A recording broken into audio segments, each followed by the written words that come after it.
Once upon a midnight dreary, while I pondered, weak and weary, over many a quaint and curious volume of forgotten lore, while I nodded, nearly napping, suddenly there came a tapping, as of someone gently rapping at my chamber door. "'Tis some visitor," I muttered, "tapping at my chamber door. Only this and nothing more." Ah, distinctly I remember it was in a bleak December, and each separate dying ember wrought its ghost upon the floor.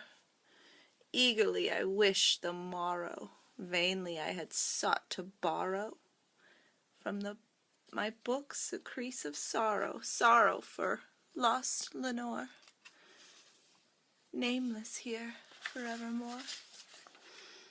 And the silken, sad, uncertain rustling of each purple curtain thrilled me more, filled me with fantastic terrors never felt before, so that now, to still the beating of my heart, I stood repeating,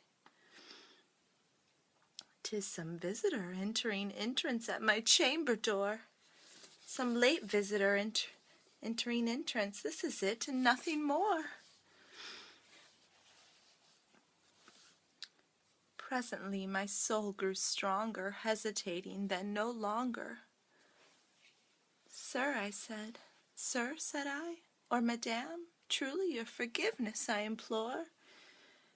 But the fact is I was napping, and so gently you came rapping, and so faintly you came tapping at my chamber door,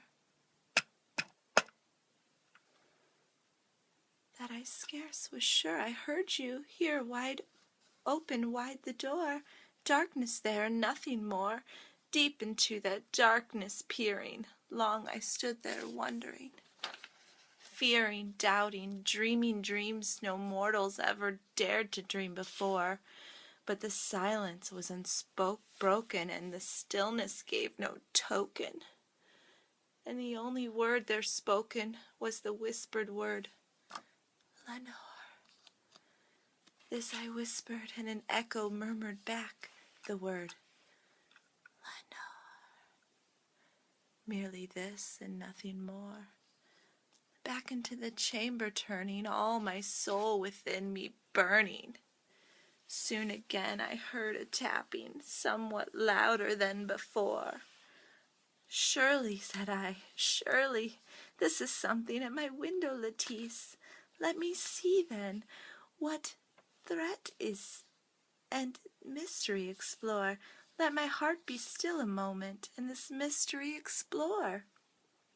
'Tis the wind, and nothing more." Open here I flung the shutter, when, with many a flirt and flutter, in there stepped a stately raven, Satanly days of lore. Not the least obeisance made he, not a minute stopped or stayed he, but with mien of lord or lady perched above my chamber door. Perched upon a bust of Pallas, just above my chamber door, perched and sat there, nothing more.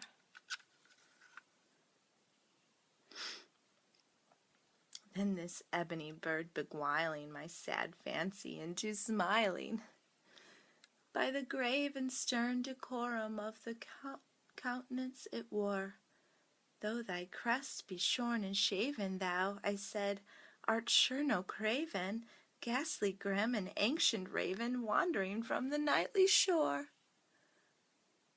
Tell me what thy lordly name is, on the night blue Taunton shore." Quoth the raven, "Nevermore." Much I marveled this ungainly fowl to hear discourse so plainly.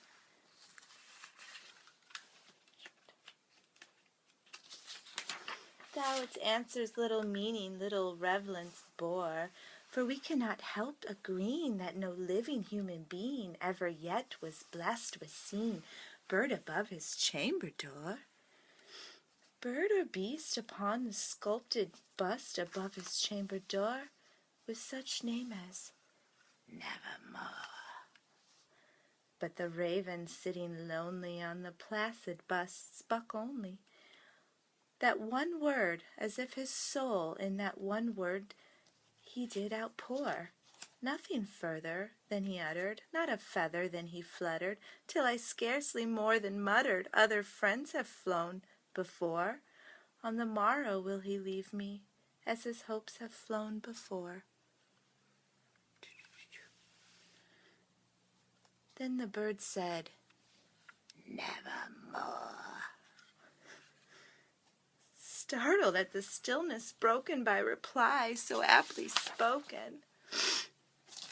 Doubtless, said I, what it utters is only stock and store, caught from some unhappy master whom unmercifully disaster followed fast, and followed faster till his song one burden bore, till the dirges of his hope that melancholy burden bore of nevermore.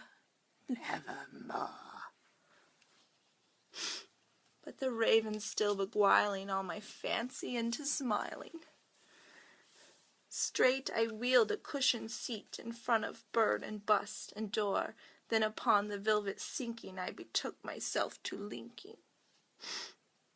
Fancy into fancy, thinking what this ominous bird of yore, what this grim, ungainly, ghastly, gaunt, and ominous bird of yore meant in croaking, Nevermore. This I sat engaged in guessing, but no syllable expressing to the fowl whose fiery eyes now burned into my bosom's core.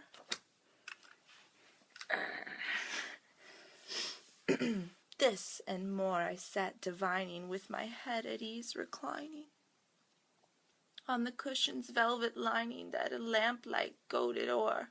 But whose velvet violet lining with the lamplight goaded o'er shall press? Ah, nevermore. Then methought the air grew denser, perfumed from an unseen censer, swung by seraphim whose footfalls tinkled on the tufted floor. Wretch, I cried, that God hath lent thee these angels, he hath sent thee respite, and nepenthe from thy memories of Lenore. Quaff, oh quaff this kind nepenthe, and forget this lost Lenore, quoth the raven. Nevermore.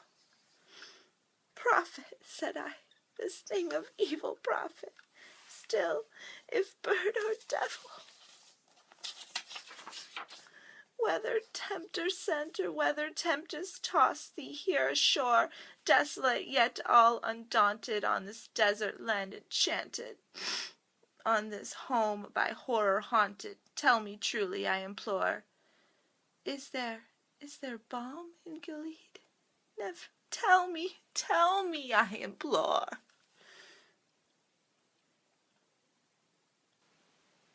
Quoth the raven, Nevermore.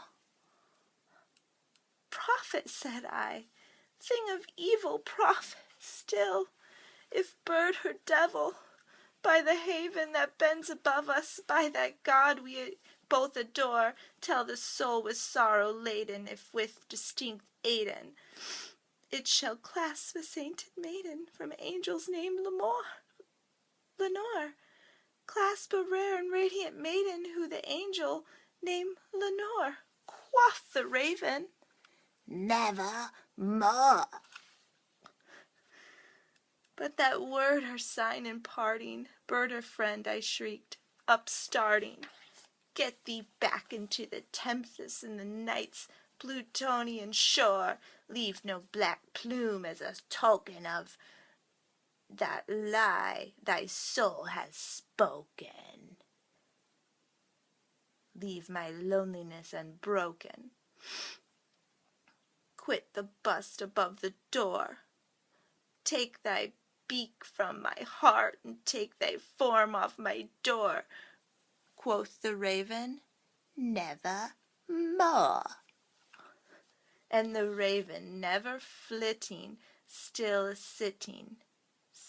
is sitting on the pallid bust of Pallas just above my chamber door. And his eyes have all the seeming of a demon's that is dreaming, and the lamplight over his streaming throws his shadow on the floor. And my soul from out that shadow that lies floating on the floor shall be lifted never more.